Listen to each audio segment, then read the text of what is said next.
하나님은 나를 회복시키실 능력이 있습니다 라는 제목으로 말씀을 나누겠습니다. 지난주 회복의 첫 번째 원리는 내가 하나님이 아니라는 사실을 인식하고 내 인생을 내 마음대로 살면 안 된다라는 것을 아는 것입니다. 사람은 내가 주인이 되어 살면 결과가 두렵습니다. 늘 염려, 근심, 걱정이 앞섭니다. 또 내가 하는 일이 다 상처가 됩니다. 그리고 모든 환경이 고통이 되어 나에게 돌아옵니다. 내가 주인이 되면 아주 이기적인 사람이 돼요.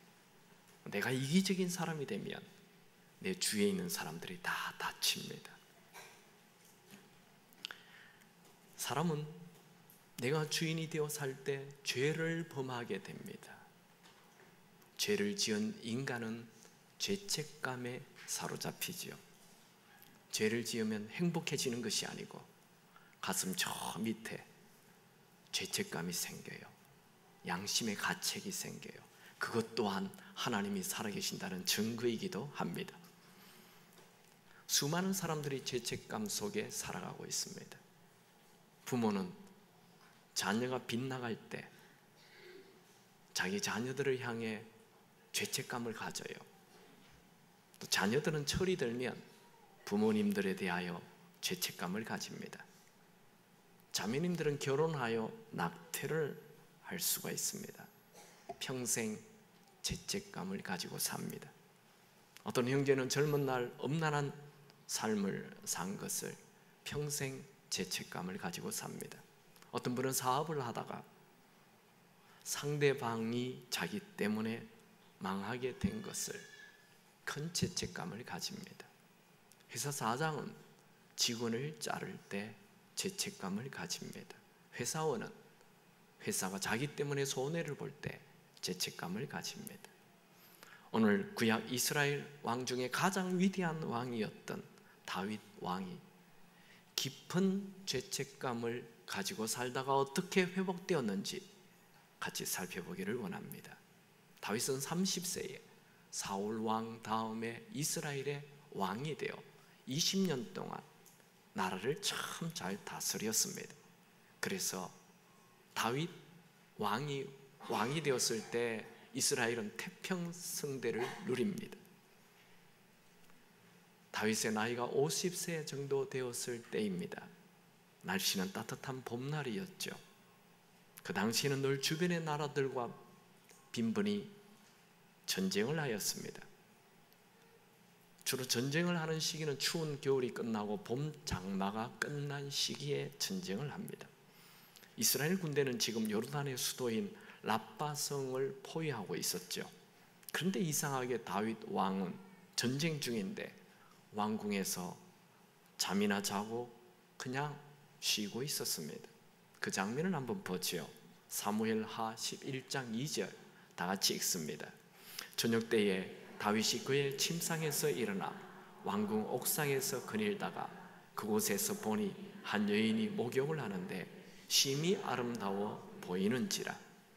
다윗은 저녁 때에 일어나 왕궁 위를 거닐다가 한 여인이 목욕하는 모습을 봅니다. 그냥 목욕하는구나 그러면 되는데 심히 아름다워 보였습니다. 그냥 좀 아름답다 하면 괜찮은데 심히 아름다운 게 문제가 됩니다. 그래서 그 여인에 대하여 알아보고 그 여인이 남편이 있다는 걸 알고 그 여인을 불러와 동침을 합니다. 죄가 아름다워 보인다.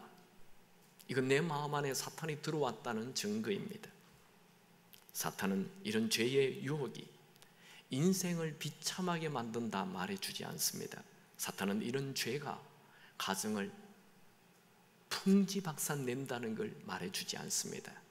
사탄은 이런 죄가 당신의 자녀가 엉망이 될 것이다라는 것을 말해주지 않습니다. 사탄은 죄를 짓는 것은 자유라고 말합니다. 하지만 죄는 자유가 아니라 쇠사슬을 매는 것이며 우리의 미래를 어둡게 색칠하게 되는 것입니다. 음란은 자유가 아닙니다. 음란의 종이 되게 만듭니다. 술을 마시는 것은 자유가 아닙니다. 술의 종이 됩니다. 남을 비판하고 욕하는 것은 자유가 아닙니다. 사탄의 종이 됩니다. 다윗은 바세바와 한 번의 간음으로 끝내지 않고 전쟁 중인 요압 대장군에게 편지를 써서 바세바의 남편 우리아 장군을 전쟁 최전방으로 보내어 죽게 하라고 편지를 씁니다. 사무엘하 11장 15절에 그 편지에 써서 이르기를 너희가 우리아를 맹렬한 싸움에 앞세워 두고 너희는 뒤로 물러가서 그를 맞아 죽게 하라 하였더라. 다윗은 바세바라는 여인을 빼앗기 위하여 그의 남편 우리아를 죽이는 살인죄를 범했습니다. 다윗의 살인 계획으로 우리아 장군 한 명만 죽는 것이 아니라 우리아 장군 곁에 있었던 부하들도 다 죽게 만드는 집단 살인죄까지 범했습니다. 이것이 하나님 보기에 심히 악하였습니다. 사무엘하 11장 26절 27절에 우리아의 아내는 그 남편 우리아가 죽었음을 듣고 그의 남편을 위하여 소리내어 우는지라. 그 장례를 마침에 다윗이 사람을 보내 그를 왕궁으로 데려오니 그가 그의 아내가 되어 그에게 아들을 낳으니라. 다윗이 행한 그 일이 여호와 보시기에 악하였더라. 다윗은 우리아가 죽은 이후 우리아의 부인 바세바를 빼앗아 후궁으로 데려왔습니다. 다윗은 자기의 모든 계획이 다 성공적으로 이루어졌어요. 아무도 아는 사람이 없어요. 그런데 하나님은 아십니다. 하나님 보시기에 악하였다라고 말합니다. 다윗은 늘 하나님 마음에 합하였던 자였죠. 그는 늘 매일 하나님과 대화하는 사람이었습니다. 그는 늘 하나님을 향한 노래를 불렀던 자입니다. 그랬던 그가 지금 하나님 보시기에 악한 자가 되었습니다. 여러분, 어제의 믿음이 좋았다 해서 오늘 내 믿음이 계속 좋다라는 보장이 없습니다. 어제 죄를 짓지 않았다 해서 오늘 죄를 짓지 않는다라는 보장이 없습니다. 우리는 육체를 가지고 있는 한 죽는 날까지 언제나 하나님을 두려워하며 하나님을 경외하며 매일 깨어 있어야 합니다. 다윗의 인생에 나타난 최후의 위기는 골리앗이 아니라 바세바였습니다. 그는 그의 고통을 시편 32편과 51편에 잘 기록해 두고 있습니다. 그가 얼마나 큰 죄책감을 가지고 살고 있는지 먼저 32편 3절 4절을 우리 같이 한번 읽을까요? 시작. 내가 입을 열지 아니할 때에 종일 신음함으로 내 뼈가 쇠하였도다. 주의 손이 주야로 나를 누르시오니 내 진액이 빠져서 여름 가뭄에 마름같이 되었나이다. 내가 입을 열지 아니할 때에 즉 회개하지 아니하였을 때에 다윗은 자신이 우리아의 아내를 범하고 계획적으로 우리아의 장군을 최전선에 보내 죽게 하고 집단 살인한 것을 숨기고 입을 열지 아니하였습니다. 그 결과 기쁨이 사라져 버렸습니다.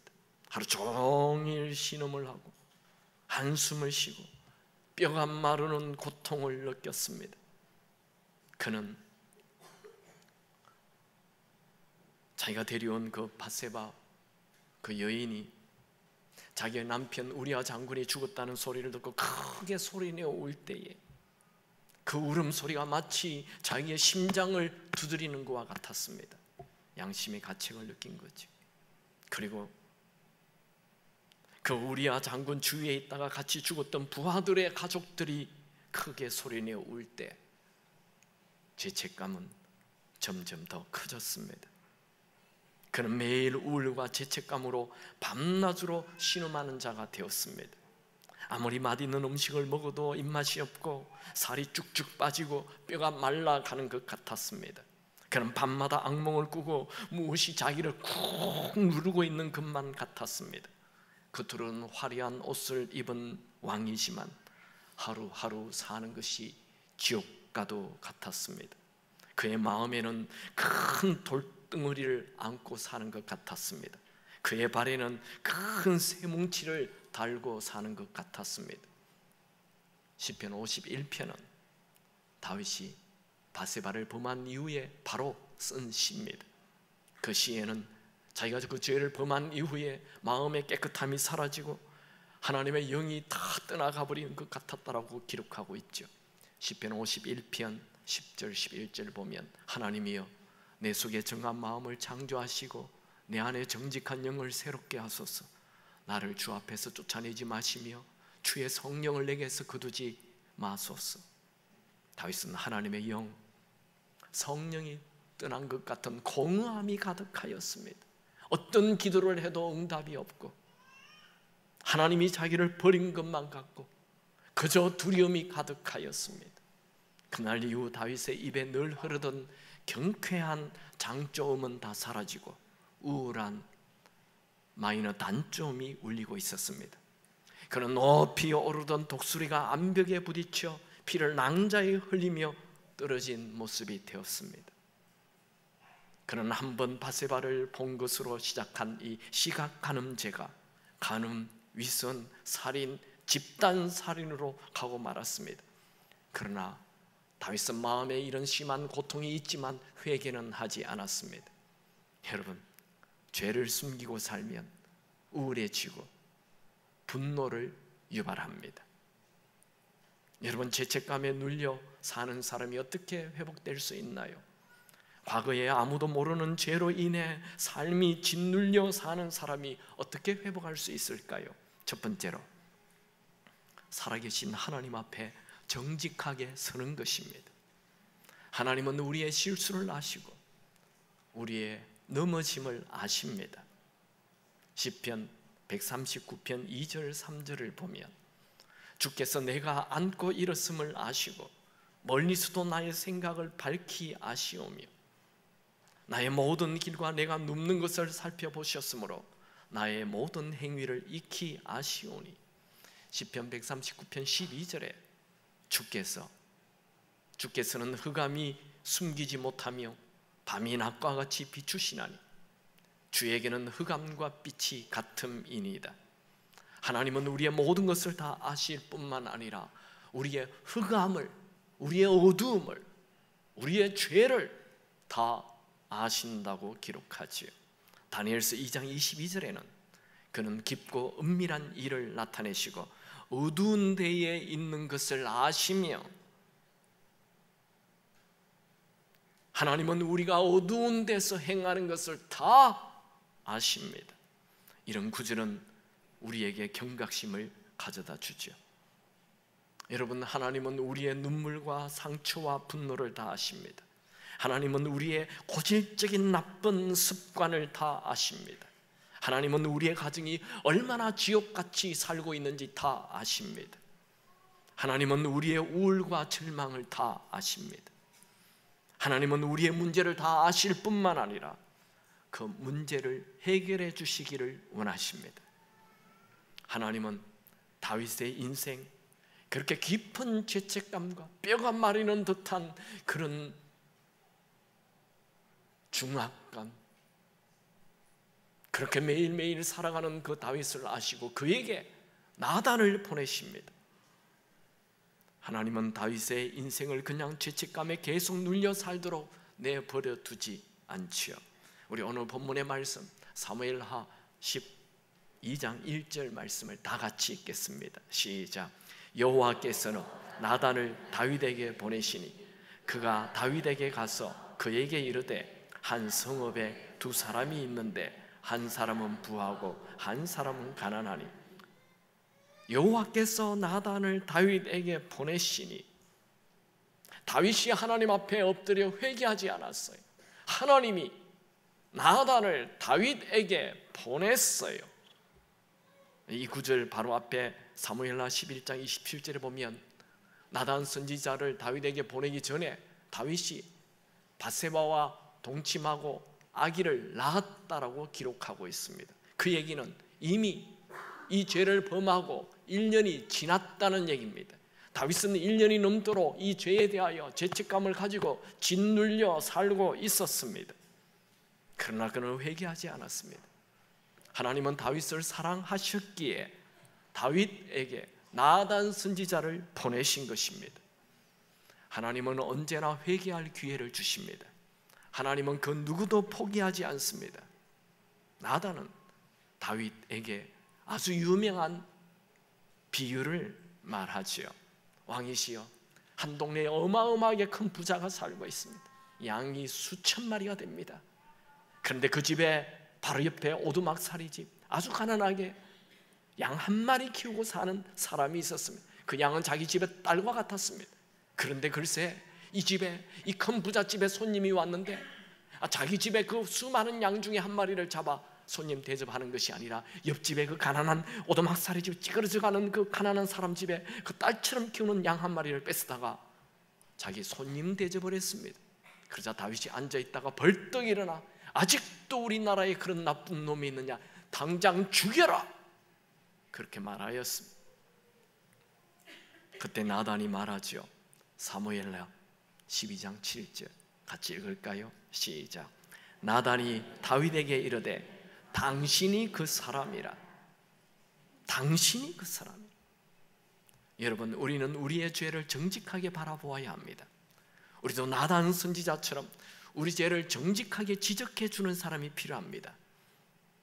여러분, 여러분에는 여러분의 죄를 정직하게 지적해 주는 사람이 있습니까? 죄를 지적해 주는 사람은 나를 정말 사랑하는 사람이어야 합니다. 그래서 죄를 지적해 주는 자는 부모나 부부가 좋습니다. 어떤 부부는 평생 정직한 말을 한마디도 못하는 부부가 있다고 합니다. 여러분, 우리는 신이 아닙니다. 우리는 실수합니다. 넘어지기도 합니다. 지난주 회복의 첫 원리는 내가 하나님이 아니라는 사실을 인식하고 하나님의 도움을 구하고 사는 것이라 했죠. 여러분, 낮아지십시오. 누군가 내 죄를 지적하면 겸손히 들으시기 바랍니다. 요즘은 누가 지적하면 지적질 하지 마라, 그렇게 얘기한다면서요. 여러분, 다윗은 한 나라의 유명한 왕이었습니다. 그는 모든 백성에게 20년 동안 존경을 받았던 왕입니다.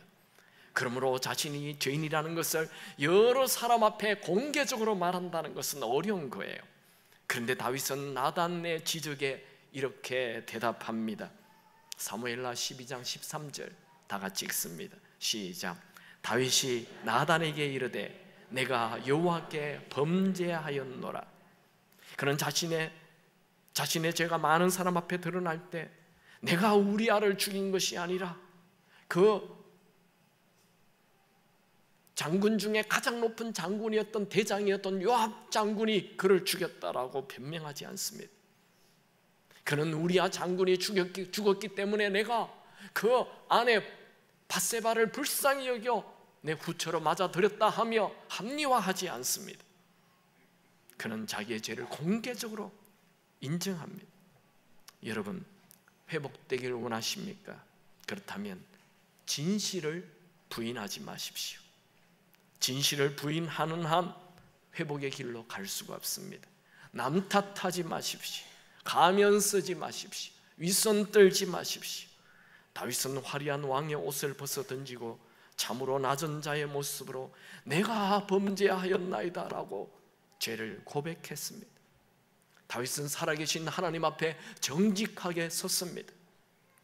회복의 첫 단계는 내가 지은 죄를 정직하게 인정하고 그 죄를 토해내는 것입니다. 감옥에 갇힌 사람들은 대부분 자신의 죄를 말하지 않습니다.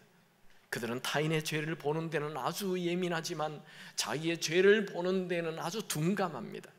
여러분, 우리는 우리의 죄를 보아야 합니다. 여러분, 다른 사람의 죄 말하기를 중단하십시오. 내 죄를 보십시오. 내가 회개하지 않는 죄가 있나 보아야 합니다. 내가 숨겨놓은 죄가 있나 보아야 합니다. 다윗의 위대함은 골리앗을 무너뜨린 데 있는 것이 아니라 자기의 죄를 정직하게 시인하고 하나님 앞에 회개한 것입니다. 자신의 죄를 인정하고 회개하는 자는 죽은 자를 살리는 것보다 더 위대한 일입니다. 파스칼은 이런 말을 하였습니다. 죄가 많은 것은 분명 악이다. 그러나 죄가 있으면서도 그것을 인정할 마음이 없는 것은 더 큰 악이다. 다윗은 밧세바와 동침한 이후 노래 없는 시인이 되고 말았습니다. 그의 얼굴에는 기쁨이 사라져 버렸습니다. 요즘 여러분의 입술에 찬양이 사라졌습니까? 요즘 여러분의 얼굴에 기쁨이 사라졌습니까? 내 속에 남 모르는 죄가 있나 살펴보십시오. 내 속에 토하지 않는 죄가 있나 살펴보십시오. 매주 설교를 듣고 있습니까? 수많은 설교를 들었지만 한 번도 내가 죄인입니다, 내가 범죄하였나이다라고 고백하지 않았다면 오늘 그런 고백이 있길 바랍니다. 하나님은 화려한 제사보다도 자기의 죄를 보고 통회하는 자를 기뻐하십니다. 시편 51편 17절에 하나님이 구하시는 제사는 상한 심령이라 하나님이여 상하고 통회하는 마음을 주께서 멸시치 아니하시리이다. 우리 그리스도인들이 해야 할 가장 중요한 이유는 내가 지은 죄를 하나님 앞에 정직하게 인정하는 것입니다. 남편의 죄를 보지 마십시오. 아내의 죄를 보지 마십시오. 내 죄를 보십시오. 죄의 묘한 점은 죄를 짓고도 자기가 죄를 지었다라고 느끼지 못한다는 거예요. 내 인생에 나타나는 고통을 해결하는 길은 내가 범죄하였다고 정직하게 말하는 것입니다. 사무엘하 12장 13절, 나단 선지자가 죄를 회개하는 다윗에게 이렇게 말합니다. 같이 읽어볼까요? 사무엘하 12장 13절 시작. 여호와께서도 당신의 죄를 사하셨나니 당신이 죽지 아니하려니와. 구약에는 간음죄는 바로 돌로 쳐 죽여버렸습니다. 오늘 우리가 현대에 살고 있는 것은 정말 참 다행이 아니고 불행입니다. 구약시대는 간음죄를 범하면 바로 돌로 쳐 죽였기 때문에 간음죄를 굉장히 심각하게 생각했습니다. 그러나 오늘날은 간음죄를 별 죄 아닌 것처럼 취급하고 있기 때문에 수많은 사람들이 간음죄를 범하고 있습니다. 이게 더 무서운 거예요. 하나님은 다윗이 회개하였길래 그를 돌로 쳐 죽이지 않고 살려주었습니다. 죄의 고백을 미루지 마십시오. 지금 회개하십시오. 여러분에게 나타나는 빨간 신호등을 무시하지 마십시오. 여러분, 죄책감에 눌린 사람이 어떻게 회복될 수 있나요? 과거의 죄로 인해 짓눌려 사는 사람이 어떻게 회복될 수 있죠? 첫 번째로 하나님 앞에 정직하게 서는 것이고, 두 번째로 하나님 앞에 죄를 회개하는 것입니다. 다윗이 우리아의 아내를 범한 이후에 쓴 시, 공개적으로 그는 자기의 모든 죄를 예수를 믿는 모든 사람들이 알게 만들어버렸어요. 그게 시편 51편이에요 1절에서 3절까지 우리 한번 같이 읽어보겠습니다. 시작. 하나님이여, 주의 인자를 따라 내게 은혜를 베푸시며 주의 많은 긍휼을 따라 내 죄악을 지워주소서. 나의 죄악을 말갛게 씻으시며 나의 죄를 깨끗이 제하소서. 무릇 나는 내 죄가를 아오니 내 죄가 항상 내 앞에 있나이다. 8절 9절 시작. 내가 즐겁고 기쁜 소리를 들려주시사 주께서 꺾으신 뼈들로 즐거워하게 하소서. 주의 얼굴을 내 죄에서 돌이키시고 내 모든 죄악을 지워주소서. 17절. 하나님께서 구하시는 제사는 상한 심령이라 하나님이여 상하고 통회하는 마음을 주께서 멸시하지 아니하시리이다. 다윗의 회개 기도에는 조금도 변명이나 합리화가 없습니다. 다윗은 통곡하며 회개 기도를 하고 있습니다. 여러분, 여러분에게 죄책감이 생겼습니까? 남 모르는 죄악이 있습니까? 과거의 죄로 인해 주눅들어 있습니까? 통곡하며 그분 앞에 엎드리십시오. 하나님은 회개하는 자를 버리지 않습니다. 하나님은 회개하는 자를 불쌍히 여기십니다. 잠언 28장 13절에 보면 자기의 죄를 숨기는 자는 형통하지 못하나 죄를 자복하고 버리는 자는 불쌍히 여김을 받으리라.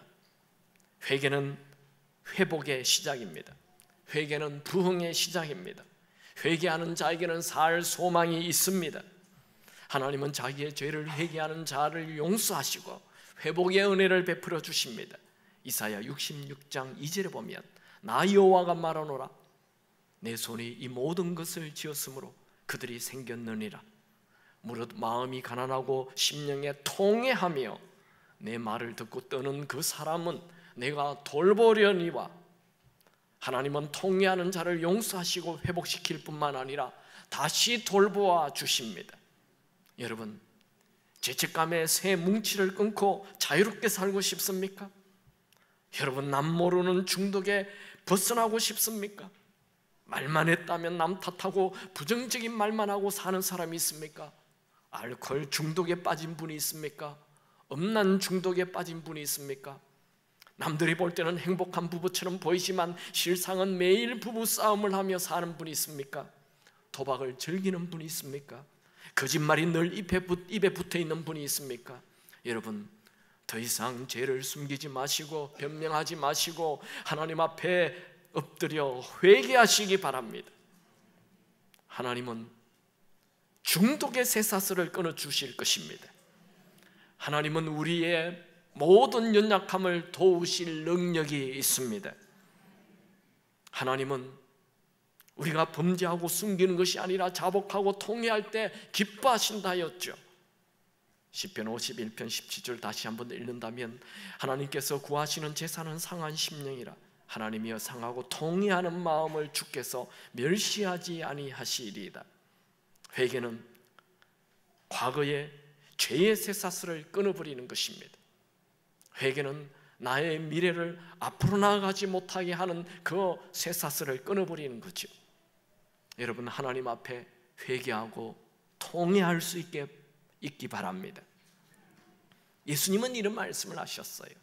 마태복음 5장 4절 애통하는 자는 복이 있나니 그들이 위로를 받을 것이. 예수님은 애통해하는 것, 여기 애통하다라는 단어를 성경에 처음 등장하는 것은 야곱이 자기 아들, 사랑하는 아들 요셉이 죽었다는 소식을 듣습니다. 그때 통곡해요. 그게 바로 애통입니다. 예수님은 이렇게 자기 아들이 죽은 것처럼 통곡하는 것, 그 애통하는 자는, 그렇게 회개하는 자는 반드시 하나님의 위로가 있다라고 예수님께서 말씀하셨습니다. 여러분, 사람 앞에 울지 말고 하나님 앞에 우십시오. 나는 죄 없다 말하지 말고 하나님 앞에 엎드려 통곡할 수 있게 되기 바랍니다. 위선을 버리십시오. 사도 바울도 이 사망의 몸에서 누가 나를 건져내랴 탄식하며 울었습니다. 저희 교회에 몇 년 전에 100세 된 방지인 목사님이 와서 한번 말씀을 전한 적이 있어요. 그건 100세예요. 103세에 돌아가셨는데 제가 물어봤어요. 목사님의 기도 제목이 뭡니까? 아니, 100세에 무슨 기도 제목이 있을까 궁금했어요. 목사님, 기도 제목이 뭡니까? 회개의 눈물이 마르지 않게 하옵소서. 매일 기도하고 있다. 아니, 100세 된 그 할아버지 목사님 무슨 죄를 짓겠어요? 그런데 매일 회개의 눈물이 마르지 않게 해달라고. 여러분, 누가 하나님 앞에 웁니까? 깨끗한 사람은 더 깨끗해지기 위해 우는 것입니다. 누가 울지 않습니까? 아무리 죄를 지어도 양심의 화인을 맞아서 아무리 죄를 지어도 죄책감을 모르는 그 사람은 울지 않습니다. 여러분, 하나님 앞에 뜨거운 눈물을 흘려본 적이 있나요? 오늘 그 뜨거운 눈물이 흐르기 바랍니다. 오늘 회개의 영이 부어지기 바랍니다. 저는요, 저를 바라보면 매일 회개가 저절로 됩니다. 돈을 좋아하고요, 유명해지는 거 좋아하고요, 이쁜 여자가 지나가면 눈이 가고요, 윗손 떨고 있고요, 교만하고요, 얼마나 죄덩어리인지 정말 회개가 저절로 됩니다. 여러분, 하나님 앞에 우는 사람 소망이 있습니다. 여러분, 우리는 나를 위해 울고 우리 자녀를 위해 울고 우리 나라를 위해 울을 수 있어야 합니다. 우리가 어릴 때는 우리 한국이 이 정도로 타락되지는 않았어요. 근데 시간이 가면 갈수록 우리 한국이 급속도로 타락되고 있는 이 한국을 바라보며 우리는 우리 아들, 딸을 바라보며 이런 타락된 세상에 살아야 하는 우리 아들, 딸을 바라보며 울어야 하는 것입니다. 여러분, 죄책감에 눌린 사람이 어떻게 회복될 수 있나요? 첫 번째는 하나님 앞에 정직하게 서야 하는 것이고, 두 번째는 하나님 앞에 통곡하며 회개하는 것이고, 세 번째는 회개한 이후 하나님께서 내 죄를 용서하셨다는 것을 믿어야 하는 것입니다.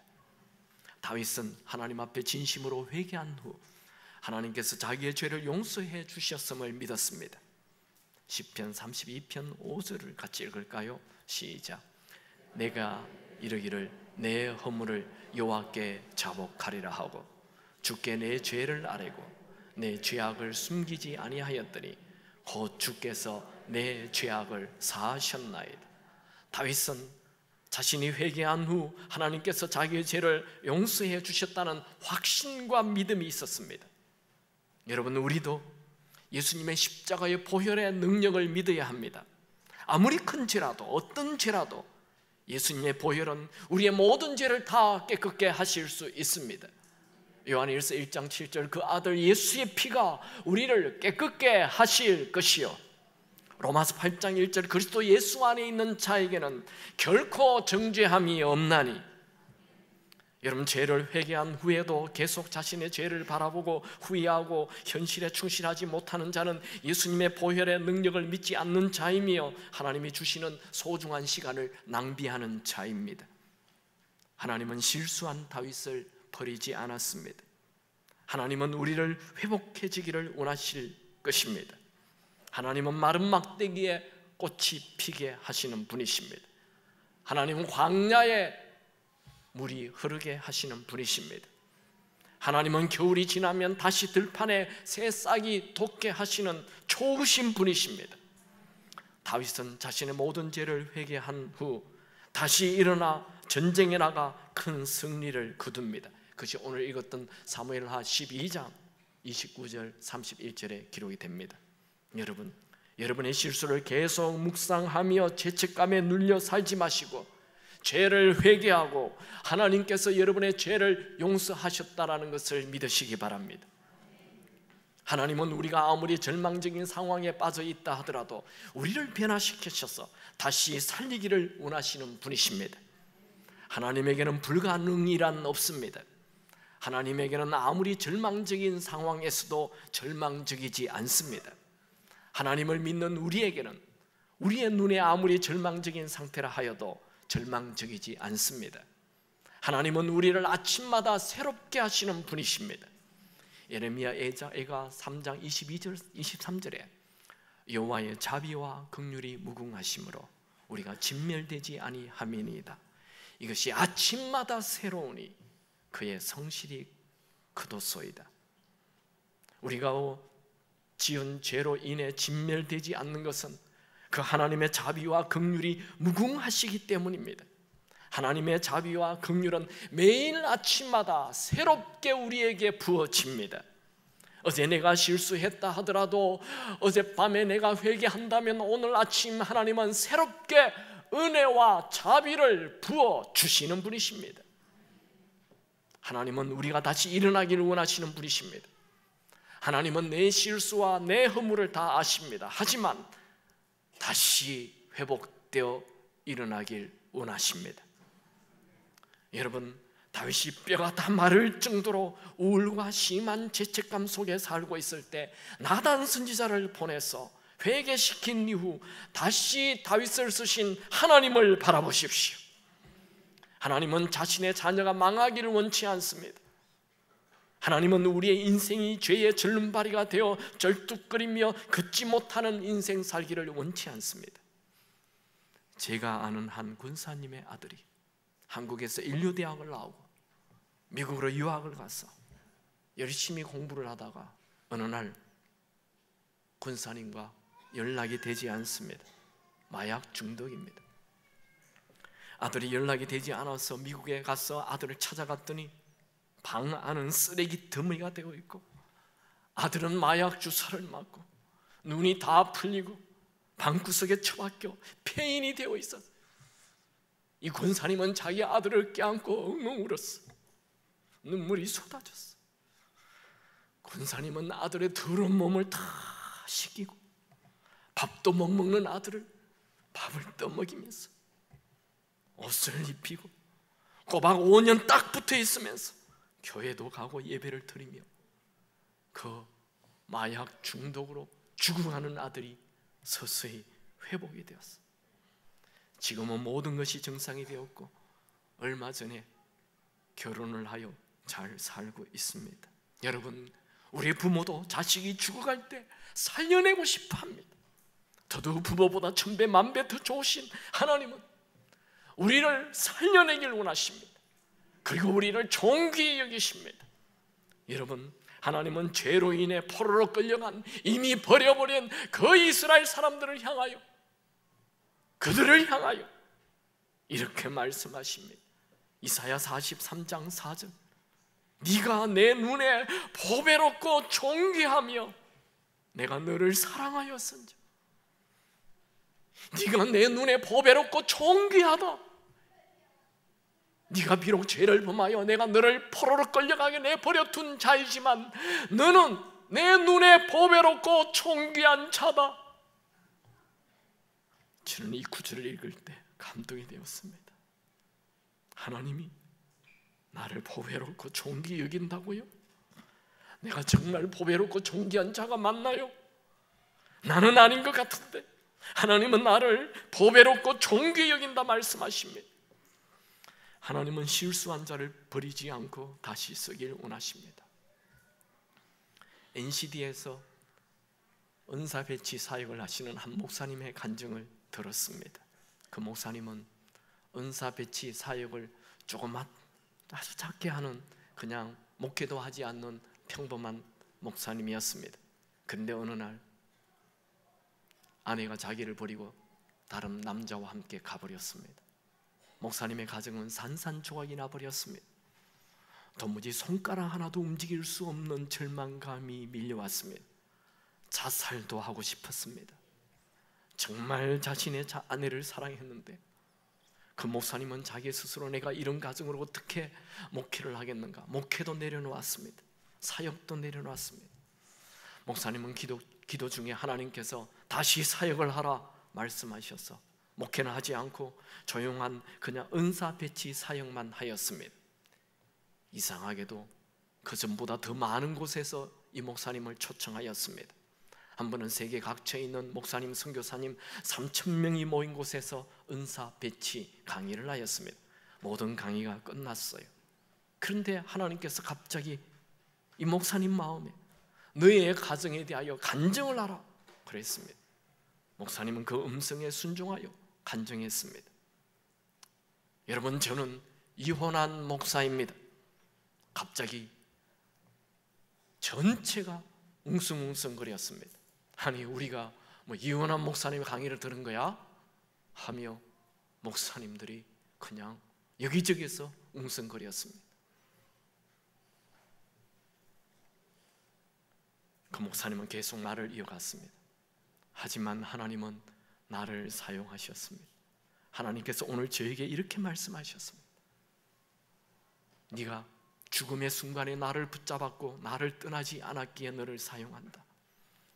여기 계신 목사님, 선교사님, 여러분들은 저보다 훨씬 낫지 않습니까? 여러분들의 사역에 힘이 들고 어렵다 하지만 여러분들에게는 아내가 있지 않습니까? 여러분들에게는 건강한 가정이 있지 않습니까? 여러분들은 나보다 훨씬 더 나은 분들입니다.